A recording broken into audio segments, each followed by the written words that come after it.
কিয়ামতের আগে আগে আরো কিছু মানুষকে আল্লাহ পাক কিন্তু শূকর এবং বানরে পরিণত করবেন। এই হাদিসটা কি জানেন? হাদিসটা শুনে রাখেন, এটা আখিরুজ জামান বা কিয়ামতের আলামত সংক্রান্ত হাদিসগুলোর মধ্যে পাবেন। আল্লাহ রাসূল সাল্লাল্লাহু আলাইহি ওয়াসাল্লাম বলেছেন, কিয়ামতের আগে আগে আমার উম্মতের মধ্যে, ভালো করে শোনেন, কিয়ামতের আগে আগে আমার উম্মতের মধ্যে একদল মানুষ বের হবে যারা মদ পানকে হালাল মনে করবে। কাকে? মদ পান করাকে হালাল মনে করবে। যারা বাদ্যযন্ত্র, গায়িকা, নায়িকা এগুলো নিয়ে নর্তকী নাচাবে রাতের বেলা, এগুলোকে হালাল মনে করবে। যারা অশ্লীলতা, বেহায়াপনাকে জায়েজ করে নিবে, ঠিক আছে, এরকম কয়েকটা পাপের কথা বলে নবীজি বলছেন একদিন সকালবেলা আল্লাহ পাক তাদেরকে ঘৃণিত বানরে পরিণত করবে। এটা হবে সামনে, কখন কিভাবে হবে আল্লাহ ভালো জানেন। এবার আমি কনসেপ্টে চলে আসি। এই যে পৃথিবীতে নেমে আসলাম, তাহলে আমরা কোত্থেকে আসছি ভাই?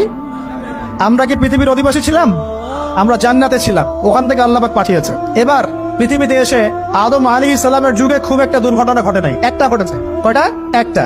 ভাই হাবিলের কোরবানি কবুল হয়, কাবিলের অন্তর্দাহ হয়, জ্বালা হয়। কেন হাবিলেরটা কবুল হবে, কাবিলের কেন হচ্ছে না? এই হিংসার বশবর্তী হয়ে কাবিল হাবিলকে হত্যা করে ফেলে, হত্যা করে লাশটা দাফন করার পদ্ধতিও তার জানা ছিল না। আল্লাহ কাককে পাঠালেন, কাককে দেখে সে শিখলো। প্রথম দুর্ঘটনা হচ্ছে হাবিল কাবিলের দুর্ঘটনা। বলে রাখি, আজকেও নিজের ভাইয়ের বেশে বহু কাবিল মুসলিম সমাজের মধ্যে ঘুরে বেড়ায়। নিজের ভাইয়ের লেবাসে, পোশাকে, সুরতেই বহু কাবিল এখনো কিন্তু মুসলিম সমাজে ঘুরে বেড়ায়। তো আমরা কাবিলদেরকে কাবিলের পরিণতি সম্পর্কে সচেতন করতে চাই। হাবিল বলেছিল, তুমি যদি আমাকে মারতে আসো, আমি তোমাকে মারার জন্য হাত বাড়াবো না। হাবিল জান্নাতে যাবে আর কাবিল জাহান্নামে যাবে। কেন কাবিল জাহান্নামে যাবে? নবীজি বলেছেন, পৃথিবীর প্রথম হত্যাকাণ্ড সংগঠিত করেছে কাবিল।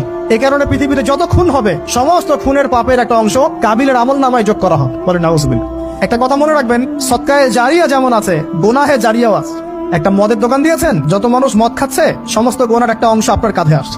সিনেমা হল করেছেন, মানুষ সারাদিন নেকটা ছবি দেখে, নগ্ন ছবি দেখে, যত মানুষ এখানে পাপ করবে, সমস্ত পাপের একটা অংশ আপনার কাঁধে যাবে। আবার একটা মাদ্রাসা করেছেন, যত মানুষ এখানে দ্বীনি ইলম শিখবে, এই নেকির একটা অংশ আপনি পাবেন ইনশাআল্লাহ। মরে গেলেও কবরে পাবেন ইনশাআল্লাহ। আল্লাহ পাক আমাদের সবাইকে সদকায়ে জারিয়া করার তৌফিক দেন, গোনাহে জারিয়া থেকে বাঁচিয়ে রাখুন। খুব খেয়াল রাখবেন, আল্লাহ পাক আমাদের হেফাজত করুন বলি আমিন। এবার ওই যুগ শেষ, নূহ আলাইহিস সালামের যুগ। এই যুগে আল্লাহর একই সুন্নত, নূহ আলাইহিস সালাম 950 বছর দাওয়াত দিলেন, 40টা বা 80টা পরিবার ইসলাম কবুল করেছে, বাকিরা করে নাই। যারা করে নাই আল্লাহ পাক তাদেরকে ডুবিয়ে মারলেন, যারা করেছে আল্লাহ পাক উদ্ধার করলেন। সোজা কথা, আজকে সারা পৃথিবীতে যত মানুষ আমরা বেঁচে আছি না, আমরা কোনো না কোনো ভাবে ওই 80 পরিবারের সদস্য। আমরা ভাই ভাই, আমরা ওই ফ্যামিলি, 80 ফ্যামিলির অন্তর্ভুক্ত। কিরকম করে? নূহ আলাইহিস সালামের 4 সন্তান ছিল। কয় সন্তান?